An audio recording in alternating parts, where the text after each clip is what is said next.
करने जा रहे हैं that is the resistivity. Last topic हमने ओम्स लॉ को डिस्कस किया जिसमें रेजिस्टेंस को बड़ा फ्रीक्वेंटली हमने सीखा।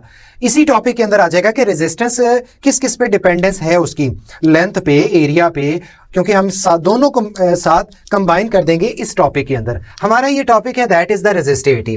रेजिस्टिविटी का ख्याल रखिएगा, इसका जो दूसरा नाम है सेकंड नेम, इसको एक और वर्ड भी यूज किया जाता है, इसे कहते हैं स्पेसिफिक।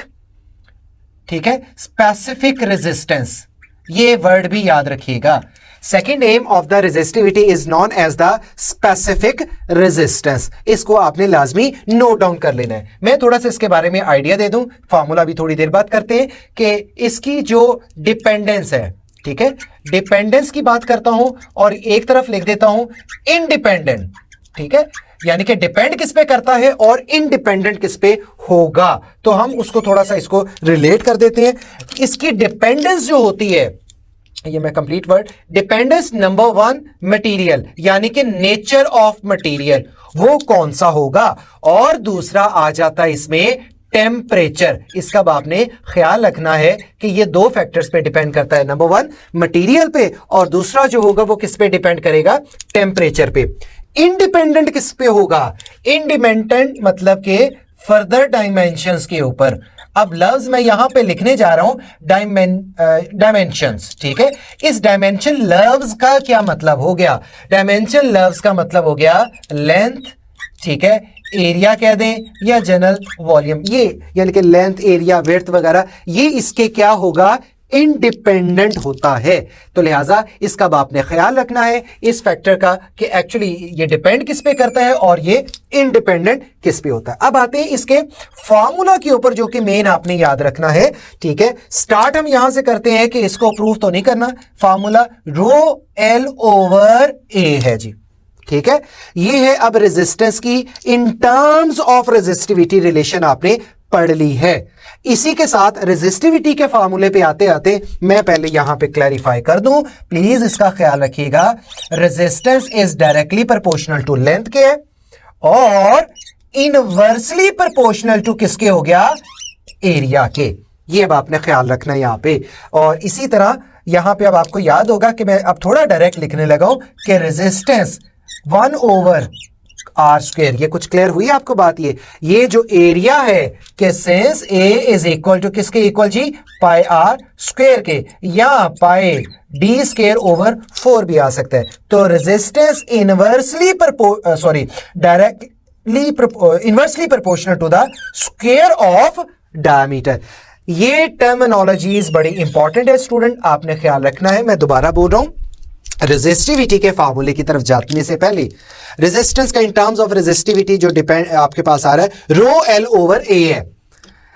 लेंथ के क्या होगा, डायरेक्टली प्रोपोर्शनल, ठीक है, और एरिया के क्या है, इनवर्स। ये भी अब मैं साथ, ताकि हम हर चीज जो है वो कंप्लीट करते चले जाएं कि इसमें कंडीशंस क्या क्या बन सकती हैं और कैसी पॉसिबिलिटी आ सकती हैं। मैं यहां पे शॉर्ट टर्म बनाने लगा हूं, ये देखिएगा। अगर आपसे कभी क्वेश्चन पूछ लिया जाए कि ये रेजिस्टेंस है और ये लेंथ है, बताओ इसका ग्राफ क्या बनेगा, क्या रिलेशन है, डायरेक्ट है तो स्ट्रेट लाइन बनेगा। ये इसकी ग्राफिकल रिप्रेजेंटेशन आ गई। अब आते हैं, मैं अगर आपसे पूछूं बताइए कि रेजिस्टेंस और क्रॉस सेक्शनल एरिया, उसका ग्राफ क्या बनेगा, याद रखिएगा इसका ग्राफ क्या बनेगा, इनवर्स रिलेशन के साथ। ये भी आपने अब आपने ख्याल रखना है इस चीज का कि इनका ग्राफ रेडियस हो या उस फॉर्मेशन में हो तो वो आपके पास। इसी तरह मैं अगर यहाँ पे आर स्क्वायर लिख दूं या डी स्क्वायर कह दें तो भी ये आपके पास इनवर्स फॉर्मेशन बनेगी। तो ग्राफिकल रिप्रेजेंटेशन का भी पता होना चाहिए। अब आते हैं फिर वापस मेन फार्मूला स्टूडेंट्स, क्या हुआ हमारे पास, ये आपने रेजिस्टेंस का लेंथ के साथ डायरेक्ट, एरिया के साथ इनवर्स। अब चलते हैं अपने उसी पॉइंट की तरफ जो पढ़ रहे थे।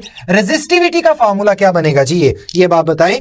ये फार्मूला बन जाएगा आर ए ओवर एल के। ये अब आपने ख्याल रखना है इस चीज को कि ये आपके पास आर ए ओवर एल से ये जनरली आप जो है वो इसको रिलेट करेंगे। ठीक हो की बात। ये आगे जाके ना थोड़ा मैं ये भी बताऊंगा कि रेजिस्टेंस और रेजिस्टिविटी टेम्परेचर के साथ क्या वेरिएशंस है। फिलहाल अभी अब हमने क्या मेन फार्मूला पढ़ा, एक ये फार्मूला आ गया जो कि रेजिस्टेंस का इन टर्म्स ऑफ रेजिस्टिविटी, और एक ये आपके पास है। This is the relation for the resistivity. चले इसका यूनिट्स बताएं क्या क्या होंगे। ओम है मीटर स्क्वायर, और ये इसको कैंसल आउट करके इसका यूनिट जी बनता है ohm into metre. This one is the unit for the resistivity.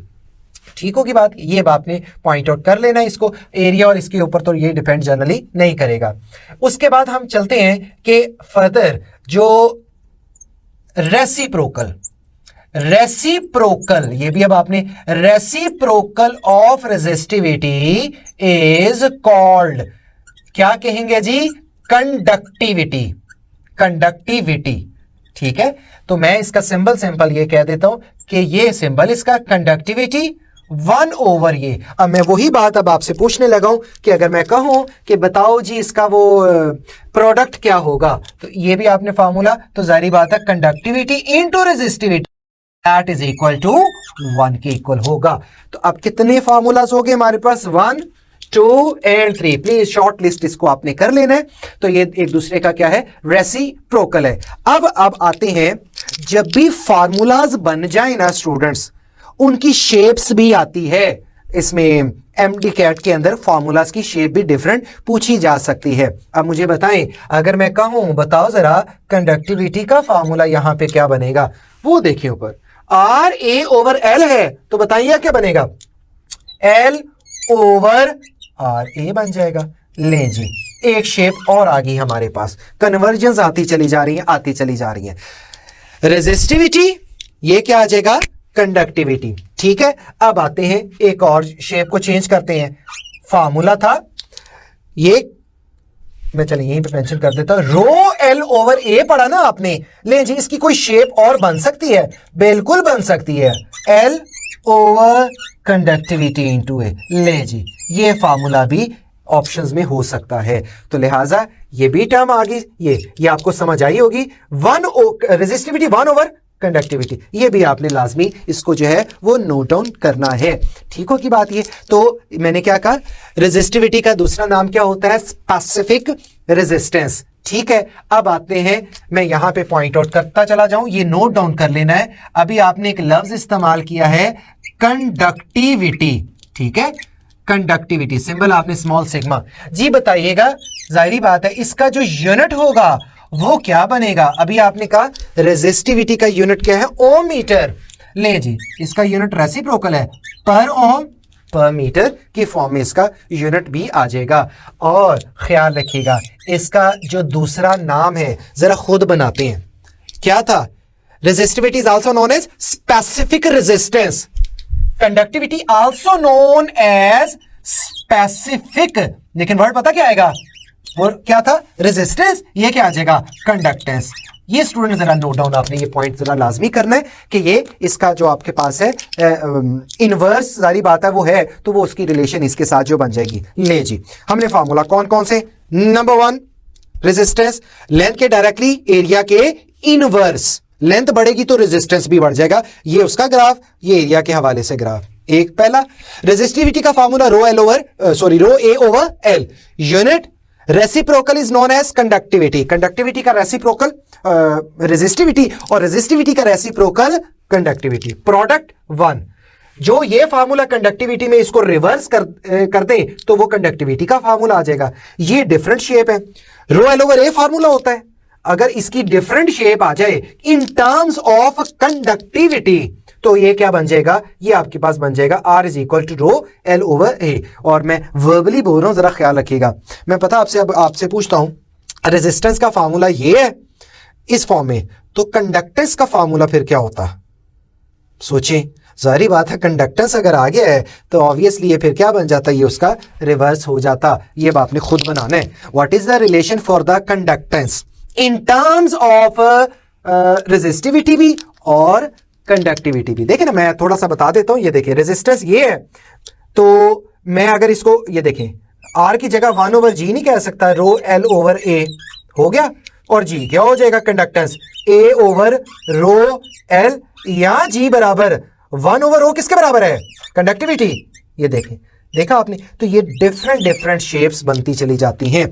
तो आप एक बस काम किया करें, मेजर फार्मूला 1 2 3 ये है। आप उनकी ना शेप्स डिफरेंशिएट करें, ताकि फौरन आप जब रजिस्टर पे लिख रही हो, फार्मूलाज नोट डाउन कर रही हो, इस टॉपिक से रिलेटेड शॉर्ट लिस्टिंग अलग अलग शेप्स बनती चली जाएंगी, तो फौरन ये आपको क्लियर होता जाएगा। इससे ना कंसेप्ट बहुत क्लियर भी होता है, और कहीं इधर उधर का फार्मूला आ जाए, सोचा होता है ये शेप तो हमने कभी पढ़ी नहीं है, ये शेप तो कभी पढ़ी नहीं है, तो फार्मूलाज की शेप्स को इंटरचेंज, आप पास पेपर पढ़े ना जरा, आपको फौरन उनकी शेप्स में डिफरेंट चीजें नजर आएंगी। डॉपलर इफेक्ट हो गया, फर्दर इससे पहले जो आए थे उनमें, तो ये जरा आपने ख्याल रखना है।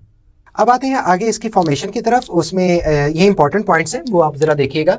मैं डिस्कस करने जा रहा हूं वेरिएशंस को। अब ये किस टाइप की वेरिएशन अभी हम डिस्कस करते हैं। वेरिएशंस को हम डिस्कस करेंगे with respect to the temperature, ठीक है, विद रिस्पेक्ट टू टेम्परेचर की वेरिएशन, यानी कि रेजिस्टेंस, रेजिस्टिविटी, ये सब चीजों में क्या होगा, और उसकी ग्राफिकल हमें प्रेजेंटेशन बड़ी अच्छी क्लियर जो है वो नजर भी आ जाएगी। पहला मैं देखने लगा, सबसे पहले मैं डिस्कस करने लगा हूं कंडक्टर्स को। इनमें क्या क्या वेरिएशंस आती हैं, क्वांटिटीज में क्या वेरिएशंस आएंगी, ठीक है। सबसे पहले मैं कहता हूं अगर टेम्परेचर इंक्रीज हुआ, ये बात साथ साथ इसको देखते जाएगा, टेम्परेचर के बढ़ने से देखते जाएगा रेजिस्टेंस बढ़ेगा, ठीक है, और कंडक्टेंस कम होगी। उसी तरह रेजिस्टिविटी बढ़ेगी और कंडक्टिविटी कम होगी। ये दो चीजें आपने याद रखनी है, ठीक है। अब इससे अब हम ग्राफिकल रिप्रेजेंटेशन की तरफ आते हैं। पहला इसके साथ, ठीक है, मैं यहां पे कॉलम लगा देता हूं ताकि टेम्परेचर के बढ़ने से, पहला ये आपके पास टेम्परेचर और ये है रेजिस्टेंस। पहला पॉइंट मुझे क्लियर हो गया, टेम्परेचर अगर बढ़ता है तो रेजिस्टेंस भी क्या होगा, वो बढ़ेगा। तो क्या रिलेशन बना इन दोनों के दरमियान, डायरेक्ट, तो ये इसका ग्राफ आ गया स्ट्रेट लाइन। अब आते हैं दूसरे की तरफ, ये आपके पास टेम्परेचर है और यहां मैं ड्रॉ कर रहा हूं कंडक्टेंस। मुझे क्लियर हो रहा है इन दोनों में कि कंडक्टेंस और टेम्परेचर के दरमियान क्या रिलेशन है जी, वो इनवर्स रिलेशन है। तो इनवर्स फॉर्म के अंदर वो बनेगा आपके पास लाइक ये, ठीक होगी बात ये भी आपने याद रखना है। हाँ, ये आपने पढ़ा भी होगा, अगर मैं थोड़ा सा इधर अगर यहाँ पे आ जाए ना 1/T और यहाँ आ जाए कंडक्टेंस, तो भी आपको पता होगा स्ट्रेट लाइन थर्मोडायनेमिक्स में आपने इसको रीड किया होगा। ले जी, एक हो गया, दो हो गए, क्या क्या रह गया, ये और ये।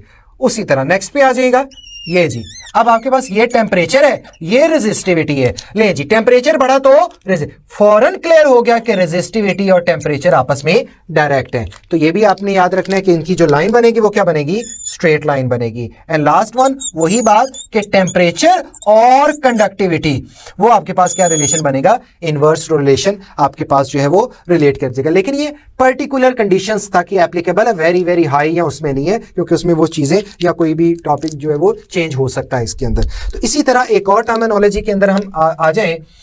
अब आते हैं सेमीकंडक्टर्स की तरफ, ठीक है। सेमीकंडक्टर्स में क्या चेंजिंग्स आएंगी, हम कहते हैं कि अगर टेम्परेचर को एक पर्टिकुलर अमाउंट तक नॉट वेरी वेरी हाई करते हैं तो उसमें क्या क्या चेंजिंग्स आती चली जाती हैं। ले जी, आते जाएं। इसमें होता ही है रेजिस्टेंस कम होगा, ठीक है, कंडक्टेंस बढ़ जाएगी, ठीक है, रेजिस्टेंस उसमें ज्यादा था, इसमें सेम एज इट इज जो बिहेवियर रेजिस्टेंस के साथ है, रेजिस्टिविटी और कंडक्टेंस और रेजिस्टिविटी के साथ वो एज सच बिहेवियर आता चला जाएगा। अब इसकी मुझे ना आप ग्राफिकल रिप्रेजेंटेशन उसी तरह ही हम डिस्कस करते हैं, देखिएगा। पहले आपके पास लाइक ये फॉर्मेशन है, ठीक है, ये आपके पास आ जाता है टेम्परेचर और सेमीकंडक्टर की बात कर रहा हूं, तो मुझे क्लियर हो गया कि इसके दरमियान क्या रिलेशन है, इनवर्स, तो वो ये बन जाएगा, एक हो गया। सेकंड की तरफ आते हैं तो टेम्परेचर और कंडक्टेंस, लेकिन इन दोनों में आपस में डायरेक्ट रिलेशन है, तो वो स्ट्रेट लाइन बनेगी। इसी तरह हम आते हैं रेजिस्टिविटी की तरफ, तो देखते हैं कि रेजिस्टिविटी और टेम्परेचर बढ़ा तो रेजिस्टिविटी कम हो जाएगी, तो कम होने का मतलब कि resistivity is inversely proportional to temperature, तो आपस में रिलेशन क्या बन जाएगा, इसका इनवर्स बन जाएगा। और इसी के साथ जब हम बात करते हैं टेम्परेचर और इसकी कंडक्टिविटी की, वो ऑब्वियसली हमें क्लियर है, डायरेक्ट है, तो इसका आपस में जो रिलेशन बनेगा वो आपस में क्या बन जाएगा, वो डायरेक्ट बन जाएगा।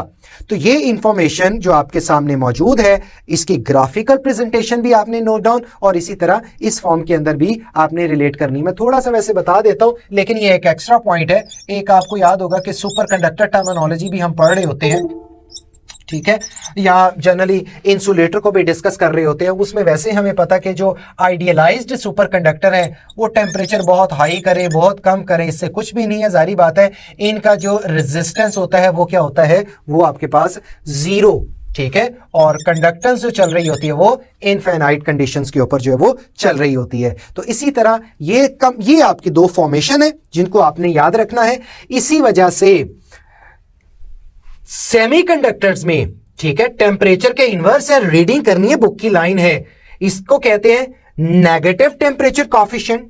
अभी हम पढ़ते हैं उसका फार्मूला। और कंडक्टर्स के लिए क्या कहते हैं, पॉजिटिव टेम्परेचर कॉफिशिएंट। अभी हम कुछ क्वेश्चंस करते हैं फिर उसके बाद उनके फार्मूलास को भी देखते हैं। आई होप सो ये थोड़ा सा टफ था लेकिन इसको ना एक दफा आपने रीड लाजमी करना है। बड़ी एक सीक्वेंस में आपकी बेसिक्स जो है वो क्लियर हो जाती है कि टेम्परेचर बढ़ने से क्या क्या चेंज आता है, सेमीकंडक्टर में क्या क्या चेंज आता है। मैं आपसे ना एक जनरल सा छोटा सा क्वेश्चन करता हूं, मैं यहाँ पे ग्राफ सिंपल बना देता हूं कि ये टेम्परेचर है और मैं कहता हूं कि लाइक यहाँ पे आप चले रेजिस्टिविटी कर दें, ठीक है, और ये बिल्कुल एक स्ट्रेट लाइन है, ठीक, और इसको मैंने इस तरह बेंड किया है। मुझे ये बताएं ये ग्राफ किस टाइप के मटेरियल के लिए है, मेटल्स यानी कि वैसे जनरल मेटल्स या सेमीकंडक्टर्स के लिए या किस फॉर्मेशन के लिए। तो लिहाजा इसको अब आपके सामने मौजूद है, आप अगर अपने स्क्रीन पे देख रहे होंगे या आपके सामने एक ग्राफ मौजूद है कि ये ग्राफ जो है ये किसके लिए है, ये कॉपर के लिए है।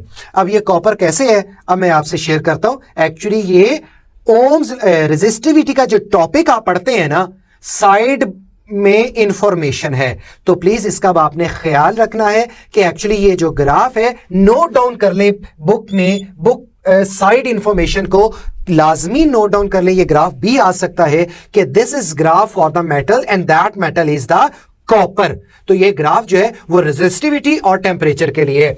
एक टाइम तक तो वो पर्टिकुलर टेम्परेचर तक लाई करेगा, लेकिन वही बात यहां पे मैंने लिखा है, लेकिन एक लिमिट के बाद भी बहुत ज्यादा बढ़ता चला जाए तो वो फिर जारी बात है उसमें जो है वो चेंजिंग नॉनोमिक फॉर्मेशन की तरफ वो चला जाएगा। तो इसको दिखाने का सिर्फ एक मकसद है, साइड इंफॉर्मेशन जो बुक में है डियर स्टूडेंट प्लीज उसको आपने लाजमी नोट डाउन करना है।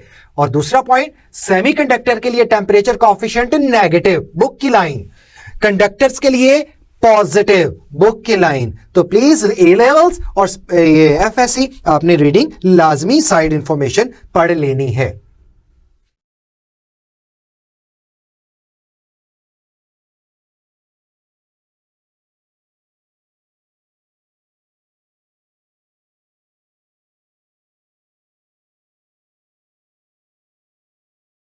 रेजिस्टिविटी के इसके कुछ क्वेश्चंस वगैरह भी हम पहले डिस्कस कर लें। रेजिस्टिविटी अभी आपने हमने रिलेशन पीछे पढ़ा, रो एल ओवर रेजिस्टेंस के अकॉर्डिंग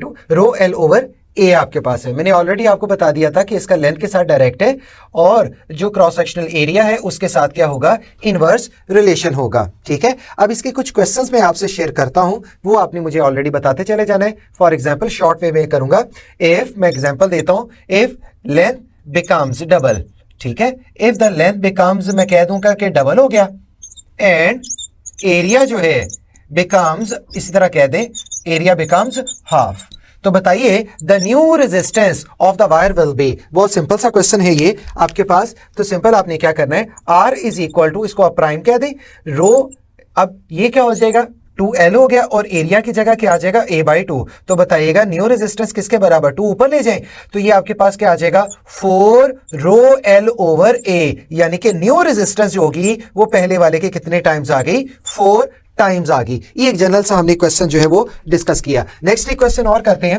लेट्स सपोज कि इफ लेंथ जो है वो आप कह दें इंक्रीजेस, ऐसे कह दें इंक्रीजेस 4 टाइम्स, ठीक है, बस इतना बताना है कि देन रेजिस्टेंस विल बी, अगर लेंथ जो है और कीपिंग द एरिया कांस्टेंट, तो आपने सिंपल, ये भी बहुत सिंपल सा सवाल है, रो ये आ जाएगा, इंक्रीज का लफ्ज आया तो रो 4L आ जाएगा ओवर A आ जाएगा, the new resistance will be the 4 times of this one. ये एक जनरल सा आपके पास क्वेश्चन आपने रिजॉल्व कर दिया, यानी कि न्यू रेजिस्टेंस जो है वो 4 टाइम्स आ जाएगी।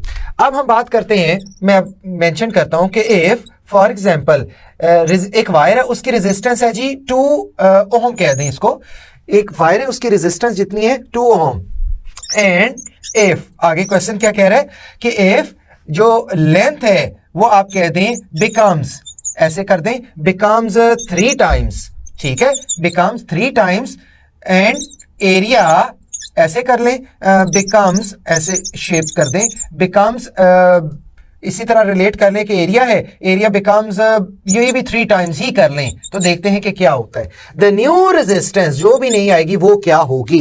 अब हम चेक करते हैं कि ये आपके पास क्या है। देखिए आर का जनरल फार्मूला क्या है, रो एल ओवर ऑब्वियसली ए है।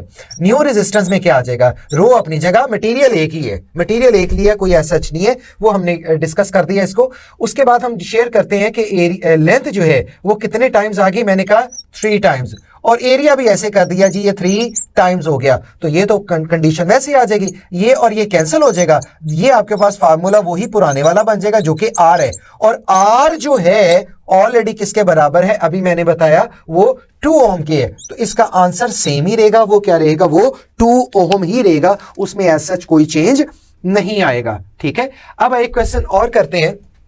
फॉर एग्जाम्पल मैं कहता हूं कि 2 wires of, for example of copper कह दी, 2 वायर्स है ऑफ कॉपर, ठीक है, और इफ, अब ये बताइएगा, if L1 over L2 is equal to 2 over 1 and area कहते हैं A1 ओवर A2, में बस रफ सा आप इसमें लिख लें कि ये कहते हैं 1 ओवर, इसे सपोज 4 कह दें, तो आपने फाइंड आउट करना है रो 1 ओवर रो 2 जो है वो क्या होगा। अब इसमें कंडीशन हमारे पास जो आ जाती है वो हमने क्या करनी है कि सेंस ऐसे कर लें कि सेंस आर जो है वो रिमेन, मैं कह दूं सपोज रिमेन सेम, ऐसे हमने सवाल बनाया, मैं सिर्फ समझाने के लिए बात कर रहा हूं। अब देखिए रेजिस्टिविटी का फार्मूला क्या बनता है, वो आपके पास रेजिस्टिविटी जो जनरली है आर ए ओवर एल, ये तो सेम हो गया आर, तो मैं लिख सकता हूं रो 1 ओवर रो 2, ये बन जाएगा आपके पास A1 over L1 divided by A2 over L2, यानी कि rho 1 over rho 2 is equal to L2 over L1, ठीक है, और इनटू ये आ जाएगा A1 ओवर A2 आ जाएगा। अब हमारे जहन में आएगा कि हम जी सब की वैल्यूज पुट कर दें, मैं चेक करते हैं, ठीक है, ये L ये किसके बराबर है, ये 1 है, ये 2 है, एरिया कितना है, A1 कितना है, वो 1 है, और ये 4 है, ऐसे लगता है कि इसका आंसर जो है वो क्या आ जाएगा 1/8 आएगा। लेकिन याद रखिएगा ये पूरा प्रोसीजर जो है वो रॉन्ग है, करने की जरूरत ही नहीं है। रीजन क्या है, मैंने वर्ड लिखा है 2 वायर्स ऑफ कॉपर, भाई आप खुद बताएं रेजिस्टिविटी जो है वो मैंने बताया था कि वो टेम्परेचर पे और किस पे डिपेंड करती है, मटेरियल पे।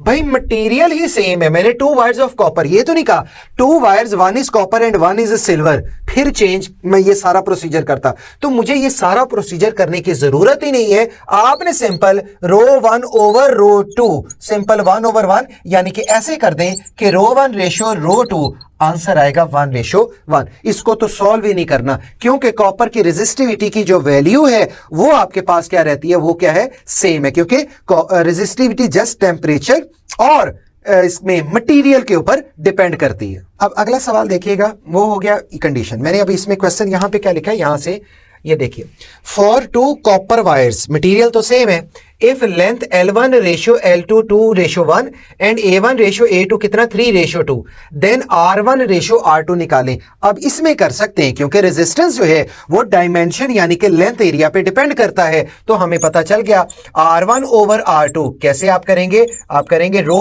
L1 ओवर A1 और रो L2 ओवर A2 आपके पास आ जाएगा। ये तो कैंसिल हो गया क्योंकि रेजिस्टिविटी सेम है, क्योंकि मैंने दोनों वायर जो लिए हैं वो कॉपर की ही ली हैं। अगर ना लेता तो वहां पे फिर वो वैल्यू भी कोई बता देता कि ये इसकी वैल्यू ये। बाकी आपने इसको देखें, इसी तरह सिंपल आपने सोल्व करना है। L1 ओवर A1 ऐसे कर लें, L1 की वैल्यू 2, ठीक है, और A1 की वैल्यू ये आ गई 3, डिवाइडेड बाय L2 ये आ जाएगा 1, और A2 की वैल्यू ये देखें, ये मैंने गिवन दी है आपको, क्या दिया है, वो 2 दिया है। तो अब आप इसको सॉल्व कर लें तो ये आपके पास ओवरऑल, इसको ऊपर ले जाएं, 2 ओवर 3 और 2 ओवर 1 यानी कि 4 आ गया, और नीचे क्या आ जाएगा, 3 आ जाएगा। तो आंसर इसका क्या बन जाएगा, 4/3 इसका जो है वो करेक्ट यहां पे आंसर बनता है। तो इन कुछ चीजों का जो है वो आपने इस सेंस के ऊपर जो है वो ख्याल रखना है कि किस तरह इसको सॉल्व करना होगा। अभी क्वेश्चन की और नेचर की तरफ चलते हैं। वंस अगेन मैं दोबारा लिख रहा हूं, R is equal to rho L over A आ जाएगा। ठीक है, मैंने थोड़ा सा इसको प्रोसीड भी करते हैं। रो एल ओवर, आपको याद होगा मैंने बताया था पाई आर स्क्वायर, या फिर रो L over pi D square by 4, यानी कि डायमीटर आ गया ना, आर होता है डी बाई 2, तो डी स्क्वायर करेंगे तो डी स्क्वायर बाई 4। तो मैं फिर दोबारा लिख रहा हूं यहां पे एरिया के साथ भी इनवर्स है और रेडियस के स्क्वायर के साथ भी इनवर्स है और डायमीटर के साथ भी इनवर्स है। अब यहां पे अब आपने ख्याल रखना है, पहले हमने सवाल किए, मैं आपसे किया लेंथ डबल एरिया डबल या कोई भी चेंज, तो बताओ न्यू रेजिस्टेंस क्या होगी। अब दो लफ्जों में आपने ख्याल रखना है, वो दो वर्ड्स एक्चुअली कौन से हैं। देखें उसमें यह है, एक तो लफ्ज आएगा कि स्ट्रेच का, एक वर्ड जो है वो हम स्ट्रेच का वर्ड यूज करते हैं, और दूसरा जो है वो कंप्रेस कर देना किसी चीज को, कंप्रेस करना स्ट्रेच का वर्ड है। स्ट्रेच मतलब कि यहां पे इसको एलोंगेट करना, और कंप्रेस क्या होता है वो ये करना।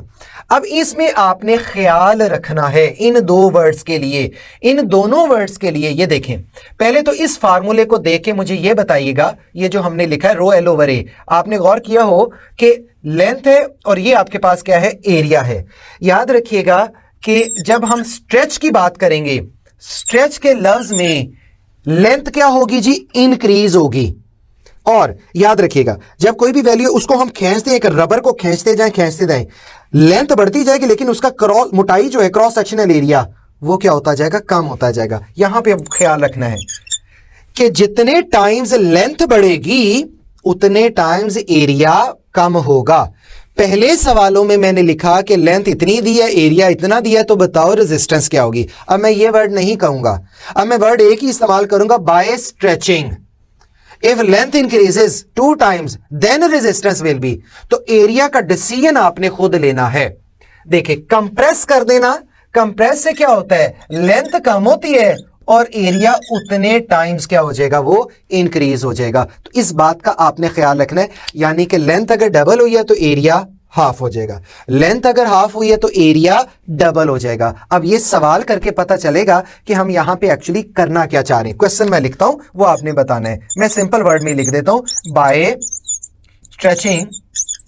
स्ट्रेचिंग इफ, ऐसे कर लें, इफ लेंथ बिकम्स, अगर लेंथ जो है बिकम्स डबल, ले जी, इफ लेंथ बिकम्स डबल, तो बताइए न्यू रेजिस्टेंस क्या होगी, जो नई रेजिस्टेंस है वो क्या होगी। अच्छा, अगर मैं यहां पे ये लिख देता कि simple if the length becomes double, तो नई रेजिस्टेंस, आपने एल की जगह सिर्फ 2 लगाना था, लेकिन एक वर्ड आ गया, स्ट्रेच का वर्ड आ गया, फौरन क्लैरिटी मिल गई। स्ट्रेच करने से जितने टाइम्स लेंथ बढ़ेगी एरिया उतने टाइम्स कम होगा।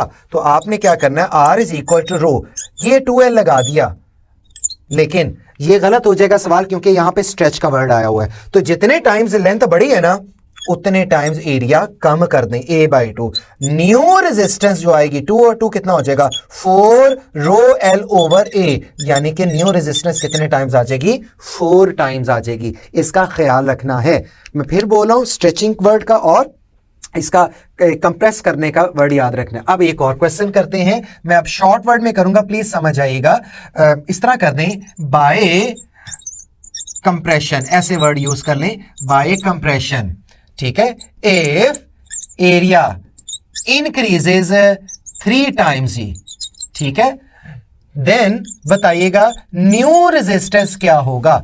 अब ऐसे लगने जा रहा है कि सिर्फ एक ही जगह 3 पुट करो हमारा मसला हल, नहीं, यहां पे लफ्ज आया है कंप्रेस। जब आप कंप्रेस करेंगे उसका एरिया जो है क्रॉस सेक्शन बढ़ जाएगा, जितने टाइम्स वो बढ़ेगा उतने टाइम्स लेंथ कम होगी।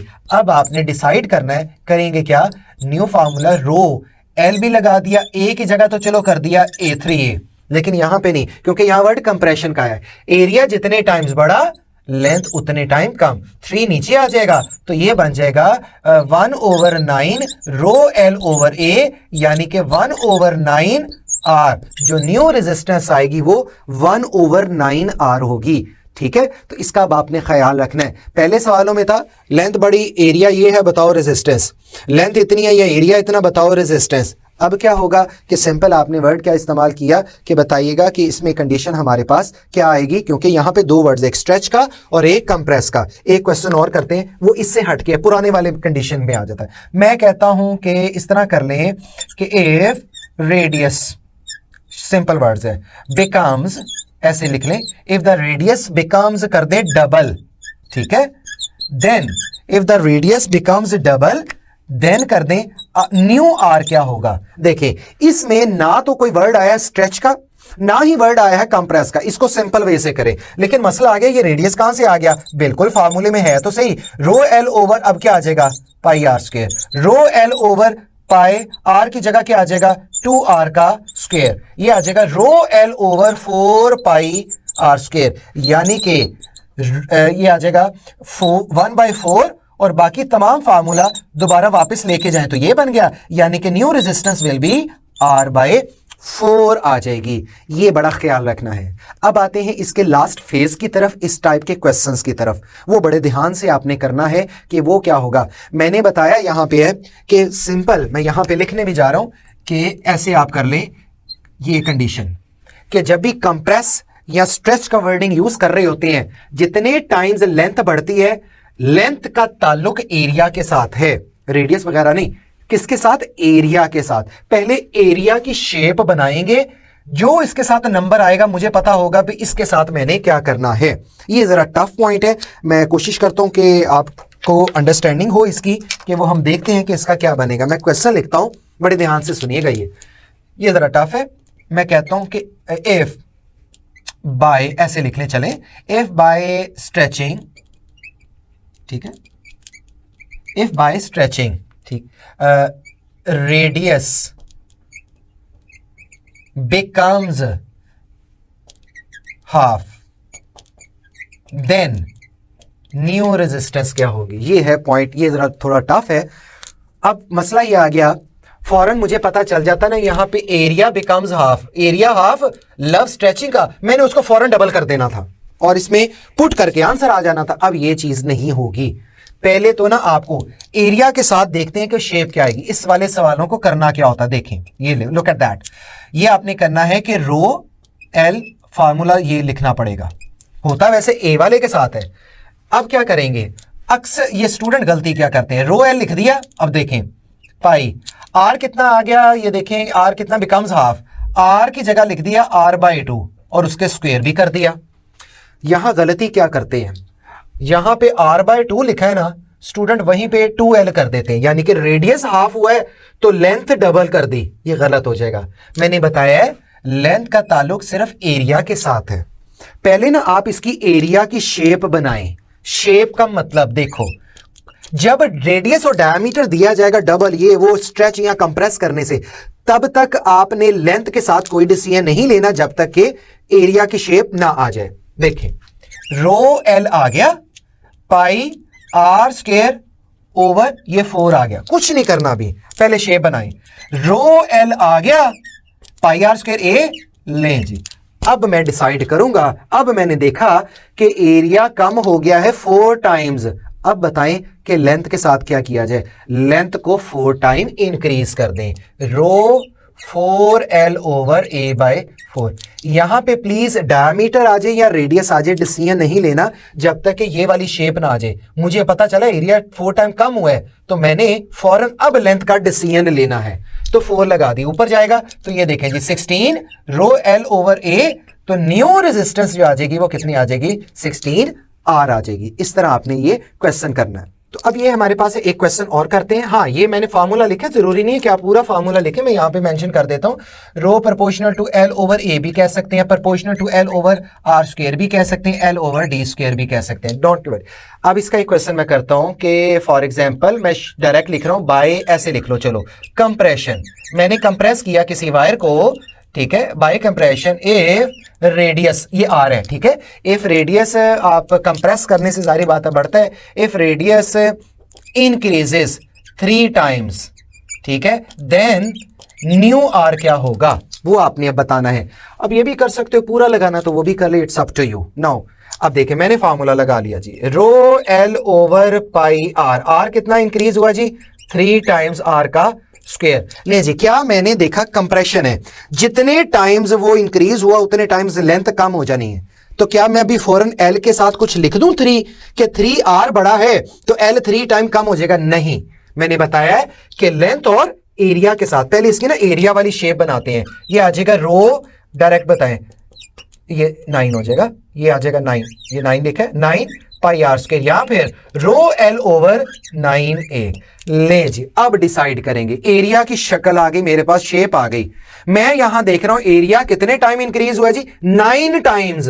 लव्स कंप्रेशन का था, तो 9 टाइम जितना इंक्रीज होगा तो अब आपने क्या करना है, लेंथ को अब जाके चेंज करना है 9, तो लेंथ हो जाएगी 9 टाइम डिक्रीज हो जाएगी। तो ये आपके पास कंडीशन आ जाएगी। वहां पे भी अगर आप देखें तो हमने उस कंडीशन को यूज किया, इसी तरह ये भी है। तो 9 और 9 नीचे आ जाए तो कितना हो जाएगा? 9l ओवर 81a आ जाएगा। The new resistance will B r over 81 आ जाएगा। आई होप सो इसको आपने अंडरस्टैंड भी किया होगा। बहुत सारे क्वेश्चन आपको किट्स में भी इससे रिलेटेड मिलेंगे, यहां पे जाके ये पॉइंट आउट हम करते हैं इसको कि किस तरह इसको करना होगा। एक क्वेश्चन मैं अब आपको देता हूं, वो अब आपने प्लीज खुद ट्राई कीजिएगा, ठीक है? वो आप गलती नहीं करनी है, ठीक? मैं कहता हूं चलें ऐसे कर लें कि बाय स्ट्रेचिंग द वायर, अच्छा मैंने मटेरियल कोई चेंज नहीं किया, बस इस सिंपल, ठीक है? By stretching the wire, wire को स्ट्रेच किया, कोई भी हो सकती है। इफ डायामीटर, अब मैं diameter term, if diameter decreases कर दें 3 टाइम्स, जो भी ओरिजिनल है, तो देन बताना है आपने आर जो है, न्यू आर जो है वो आपके पास जो डायमीटर है जिसे हमने क्या कहा, इन डिक्रीज किया है, सॉरी स्ट्रेचिंग से क्या हुआ, डिक्रीज किया है। तो मैं यहां पे ऑप्शन आपने खुद करनी है, R over 81, beta option R over 27, Charlie option 81 R, और डेल्टा ऑप्शन लेट सपोज हम कर देते हैं 9 आर। ये अब आपने खुद सॉल्व करना है, चेक करना है। बस एक मैं क्लू आपको देता हूं जो गलती होती है, डायमीटर लिखा d²/4, प्लीज इस 4 को कभी नहीं छेड़ना, इसको काटना नहीं है किसी वैल्यू के साथ, क्योंकि दोबारा ये फार्मूला नहीं बन सकता। रेडियस होता है d/2, r² होता है d²/4। ऊपर चाहिए, बाज का स्टूडेंट क्या कहते हैं, डायमीटर डबल है, वो करते हैं जी डबल डायमीटर किया, नीचे तो 4 है, ले जी 4d²/4 काट दिया। तो मुझे खुद बताएं r² = d² कभी हो सकता है? नहीं। तो इसलिए मैंने आपको कहा आप सिंपल ये टर्म ही यूज किया करें, आसान हो जाएगा। तो आप सिंपल की करेगा L ओवर, बस। अब आप इसमें सॉल्व कीजिएगा। आपने चेक करना है कि इन चारों ऑप्शन में से कौन सी ऑप्शन जो है वो करेक्ट होगी। 3 टाइम्स है, ठीक है, 9 हो जाएगा। अब आपने खुद सोचना है कि भाई वो क्या हो सकता है।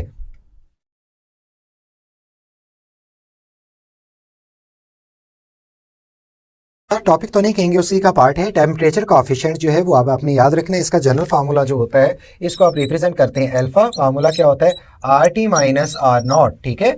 और RT का मतलब है resistance at the T temperature है, और रेजिस्टेंस एट द 0 और ओरिजिनल जो भी टेम्परेचर गिवन है।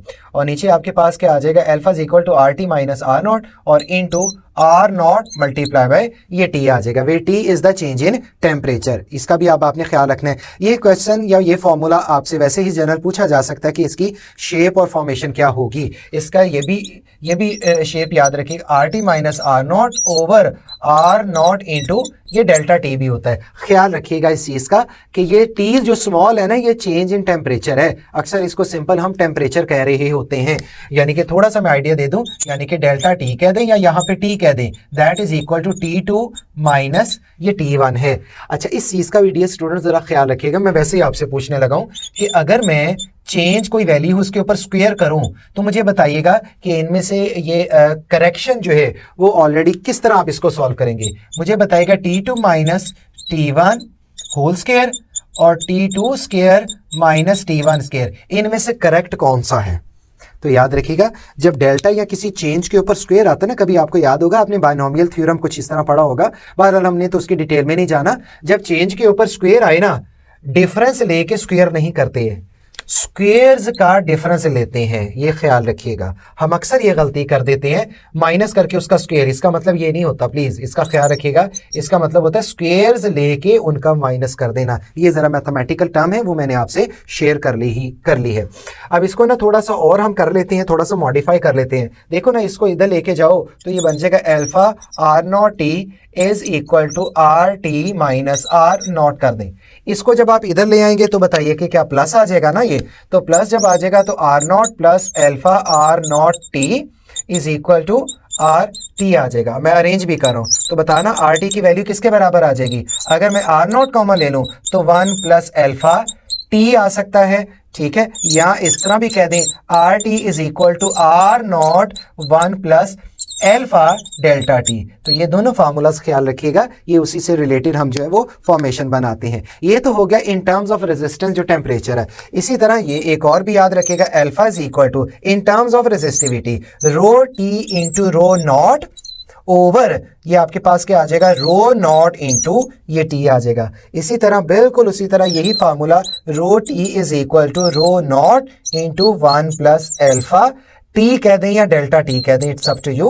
ये एक फार्मूला, ये आप, और ये मेन तो आपने याद रखना ही है, ठीक होगी बात ये। और इसी के साथ ये भी ख्याल रखिएगा टेम्परेचर कोएफिशिएंट नेगेटिव और पॉजिटिव, ठीक। मैं यहीं पे पॉइंट आउट कर देता हूं, जब आप कंडक्टर, मैंने लास्ट टाइम भी बात की थी, इसमें कंडक्टर्स की बात करते हैं तो आपको पता है टेम्परेचर बढ़ने से रेजिस्टेंस भी बढ़ता है और रेजिस्टिविटी भी। इसे कहते हैं पॉजिटिव टेम्परेचर कोएफिशिएंट। इसका जो आएगा टेम्परेचर कोएफिशिएंट आ जाएगा। ये आपके पास जो है वो कंडीशन कोएफिशिएंट, मैंने वर्ड यहां लिख लीजिएगा, ये कंडीशन में इस तरह काट के ये कोएफिशिएंट की टर्मिनोलॉजी लिखिएगा, कोएफिशिएंट ले जी, ये आपके पास आ जाता है। इसी तरह मैं यहाँ पे सेमीकंडक्टर का भी थोड़ा सा आपको बता दूं, सेमीकंडक्टर्स की बात, इसमें क्या होता है कि टेम्परेचर बढ़ने से रेजिस्टेंस कम हो जाती है, रेजिस्टिविटी भी कम हो जाएगी। तो इसके अकॉर्डिंग टू इसके लिए अल्फाज यूज करते हैं नेगेटिव टेम्परेचर कोएफिशिएंट, ये भी अब आपने याद रखना है। लास्ट पैराग्राफ लाजमी आपने जो है वो एफएससी की जो बुक में है वो पढ़ना है। ये मेरी मैं आपसे भी कह रहा हूँ, जो ए लेवल्स के स्टूडेंट है प्लीज इस पे आपने गौर करना है। और इसी पेज के ऊपर एक टेबल बना है, वो अब आपकी स्क्रीन पे आएगा, वो जरा देखिएगा। इस टेबल को आपने अच्छे तरीके से बुक से देख लेना है। इसमें जो 2 इंपॉर्टेंट पॉइंट है ना वो लाजमी याद रखने हैं। एक आप देखेंगे इसके अंदर आयरन का और प्लैटिनम का, इन दोनों को आपने बुक में टिक कर लेना है लाजमी। आपने देखे आयरन और प्लैटिनम, उनका टेम्परेचर कोएफिशिएंट और रेजिस्टिविटी दोनों की वैल्यू क्या है, सेम है। तो कभी कोई पूछा जाए, मैं आपसे वैसे पूछ लेता हूं, what is the ratio of resistivity, what is the ratio of the resistivity of iron to the copper, तो क्या आएगा 1:1, क्योंकि दोनों की रेजिस्टिविटी या टेम्परेचर कोएफिशिएंट क्या है, सेम है। और लास्ट 3 में याद नहीं रखने, वैसे ही बता रहा हूं, लास्ट 3 में कार्बन, जर्मेनियम और सिलिकॉन को अगर आप देखें तो उनके देख रहे हैं आप टेम्परेचर कोएफिशिएंट के साथ नेगेटिव साइन लिखा है। दैट इज द रीजन, इसको हम क्या कहते हैं, जो ये सेमीकंडक्टर्स होते हैं इनके लिए नेगेटिव टेम्परेचर कोएफिशिएंट की टर्मिनोलॉजी यूज की जाती है। अब हम इनके क्वेश्चन की तरफ आते हैं। आपके सामने है रेजिस्टिविटी से रिलेटेड कुछ क्वेश्चंस हैं, जनरल से क्वेश्चन है, ताकि आपकी एकदम जो है वो गो थ्रू हो जाए। पहला सवाल देखें, अगर आप the length and area of the cross sectional और डबल, दोनों लेंथ और एरिया, यहाँ पे स्ट्रेच का लफ्ज नहीं है, कंप्रेस का लफ्ज नहीं है, तो आपने सिंपल क्या करना है, resistance equal to rho double length होगी, एरिया भी डबल हो गया, तो ये तो सिंपल हो गया ना, ये तो इससे कैंसिल, तो सिंपल आ जाएगा रो एल ओवर ए, यानी कि ओरिजिनल आर के इक्वल आ जाएगा, तो इसमें कोई चेंज नहीं आएगा। तो आंसर इसका क्या आएगा, will remain same. Next question की तरफ चलते हैं। The positive temperature coefficient of the resistance is for, मैंने भी आपसे शेयर किया है, पॉजिटिव जो होगा वो किसके लिए है, वो मेटल्स के लिए, कंडक्टर्स के लिए, और जो नेगेटिव होता है वो किसके लिए आ जाएगा, सेमीकंडक्टर्स के लिए। तो लिहाजा इसमें आपके पास जो ऑप्शन आएगी 40, that is copper which is a metal. Next आते हैं, resistance of the wire T दिया फार्मूला मैंने अभी आपसे शेयर भी कर लिया है, जल्दी से जरा आप खुद सोचिए कि क्या हो सकता है, वो आपके पास क्या आ जाएगा, that is alpha is the R T is equal to R naught 1 plus alpha T, आपके पास इसका आंसर बन जाता है। बिल्कुल सिंपल है, मैंने अभी शेयर किया। नेक्स्ट, हाँ ये इंपॉर्टेंट क्वेश्चन है, कहते हैं a certain piece of silver of the given mass is to be made like a wire, which of the following of the combination of length L and the area of cross section will lead to the smallest, आखिरी लफ्ज जो है वो keyword है इस question का, मुझे कम से कम रेजिस्टेंस, मिनिमम रेजिस्टेंस इन ऑप्शन में से किसकी आ सकती है, चेक करते जाते हैं। मैं सारा प्रॉपरली खुद ही सारा कर लेते हैं। देखें, R is equal to rho L over A, वो उसमें तो वो भी सेम है, वो भी सेम है, वो तो सेम हो गया। New resistance beta option, beta option में चेक करें कि हमने क्या पुट करना है, रो ये आ जाएगा 2L आ जाएगा, और ए की जगह वो कहता है A/2, देखते हैं क्या आता है, 2 ऊपर ले जाए तो क्या आ जाएगा 4 रो L ओवर A, यानी कि क्या आ जाएगा 4R आ गया। 40 ऑप्शन को चेक करते हैं, उसमें कहता है कि R prime is equal to, नाम दिया है भी हाफ कर दो और एरिया जो है नहीं, वो एरिया डबल उसने किया, ठीक है, एरिया जो है वो डबल हो गया, तो ये आ जाएगा रो एल ओवर 4a आ गया जी, यानी कि r ओवर 4 आ जाएगा। और डेल्टा ऑप्शन में अगर आते हैं तो r इज इक्वल टू रो आ गया, डेल्टा ऑप्शन में वैसे हो नन ऑफ दीज है। अच्छा, अब इसमें बताते हैं कि इसमें ऑप्शन कौन सी, उसने कहा मिनिमम किसके लिए आएगा, ये आर है, ये है, तो जारी बात है क्लियर हो रहा है, को इसके लिए मिनिमम है, डिनोमिनेटर में वैल्यू इसकी ज्यादा है, तो ऑब्वियसली 40 इसका जो है वो करेक्ट आंसर बनेगा। तो ऑप्शन कौन सी बनेगी, मिनिमम के लिए 40 इसका करेक्ट आंसर है। नेक्स्ट आते हैं, resistivity of a conductor depends on, मैंने आपको बता दिया था स्टार्ट के अंदर, रेजिस्टिविटी दो फैक्टर्स पे डिपेंड करती है। नंबर 1 इज द टेम्परेचर और सेकंड होगा उसका लाइक मटेरियल जो भी है। और रेजिस्टेंस की जब हम बात करते हैं तो रेजिस्टेंस यू नो दैट के वो डायमेंशंस, लेंथ, एरिया वगैरह पे वो डिपेंड है, तो इसका जो करेक्ट आंसर आएगा both temperature and nature of the material पे भी आएगा। नेक्स्ट क्वेश्चन की तरफ चलते हैं, resistance of the wire is 20 ohm, it is so stretch का लफ्ज आ गया और becomes 3 times length 3 times the new resistance will be, मैं यहीं पे कर रहा हूं जी, देखिए रेजिस्टेंस इसकी कितनी गिवन है, ओरिजिनल 20 ओम है, पहला पॉइंट। अब वो कहता है कि न्यू रेजिस्टेंस बताओ, स्ट्रेच करने से लेंथ कितनी होगी 3L। अब लफ्ज आया है स्ट्रेच, जितने टाइम्स लेंथ बढ़ी है उतने टाइम्स एरिया कम होगा, इसका डिसीजन आपने खुद करना है। ऊपर जाएगा तो क्या आ जाएगा 9 रो L ओवर A, यानी कि 9R आ गया। अब R प्राइम 9 अपनी जगह, इस R की ओरिजिनल वैल्यू थी 20, तो इसको 20 से मल्टीप्लाई कर दें तो ये कितना आ जाएगा 18 और ये 0, तो 180। The new resistance will B of 180, the correct answer is delta. Next question की तरफ चलते हैं, two wires of the same material, length आपको गिवन है L and 12 and cross sectional area 4A and A respectively, the ratio of their specific resistances.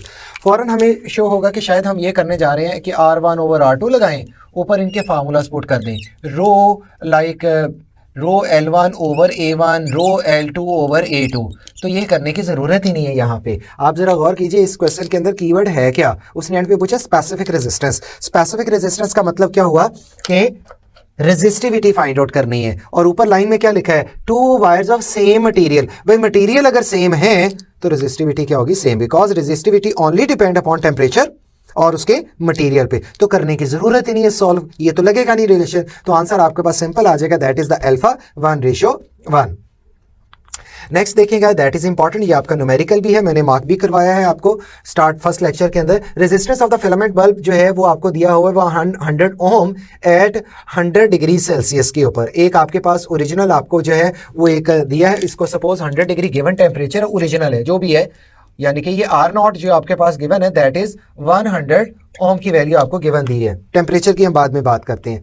Coefficient of resistance, यानी कि यहाँ पे आपको अल्फा की जो वैल्यू गिवन है वो कितनी है जी 0.005 है, और आपको पता होना चाहिए इसका यूनिट जो है वो क्या होगा, दैट इज पर केल्विन। लास्ट टॉपिक में भी हम जो है वो इसके यूनिट को जनरली मेंशन नहीं किया, लेकिन यहाँ पे आपने याद रखना है that is the per kelvin. Its resistance become 200 ohm at the temperature of, यानी कि at the temperature find out करना है, ठीक है, और इसकी रेजिस्टेंस जो उस टेम्परेचर पे दी हुई है वो कितनी है 200 ओम है। लेट सपोज अगर हम रिलेट करें कि T1 जो है वो अगर आपके पास 100 डिग्री सेल्सियस है तो वो कह रहा है वो टेम्परेचर बताओ जी क्या होगा। अब गलती क्या होती है वो चेक करते हैं। Since as you know that कि अल्फा का फार्मूला क्या है, RT माइनस R0 ओवर आ जाएगा R0 इंटू ये आ जाएगा आपके पास सिंपल T, आप लिखते हैं वैल्यूज पुट करते जाएं, 0.00 ये आ जाएगा 5, ये है 200, ये है आपके पास 100, इसकी वैल्यू R0 की जो वैल्यू ओवरऑल आपको गिवन है दैट इज 100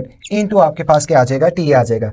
T को फिलहाल अभी आप उधर ले जाएं, 100 ये कितना हो जाएगा एग्जैक्टली 100 डिवाइडेड बाय ये आ जाएगा नीचे भी 100 और मल्टीप्लाई बाय 0.005 आ जाएगा। इसको फर्दर सॉल्व करते हैं, ये तो हो गया इससे कैंसिल आउट, इसके नीचे 1000 ये आपके पास क्या होगा, ये हम इसको ऊपर ले जाएंगे डिवाइडेड बाय क्या रह जाएगा, ये आपके पास 5 रह जाएगा, 5 और इसको कैंसिल करें तो ये आ जाएगा 200। फॉरन स्टूडेंट आंसर करता है जी ये आपके पास ये है जी ये 200 केल्विन इसका आंसर है, ये रॉन्ग है। मैंने आपको बताया था ये जो स्मॉल टी होता है वो चेंज इन टेम्परेचर है, इसको यहाँ तो डेल्टा टी लिखा करें, अगर इस तरह लिखना है तो याद रखना है अब आपने, तो ये एक्चुअली याद रखिएगा this one is the delta T है, तो आप इसको लिखना चाहते हैं तो T2 माइनस T1 ये अब आएगा 200। अब ये देखिए T2 माइनस इसकी वैल्यू ओरिजिनल कितनी है आपके पास गिवन है 100 है, तो ये उधर जाएगा 200 और T2 is equal two plus हो जाएगा, तो आंसर कितना बन जाएगा ये 300 केल्विन। तो ये आ गया 300 केल्विन। सो इसमें जो आपके पास आंसर आएगा बीटा, इसका जो है वो करेक्ट आंसर बनेगा।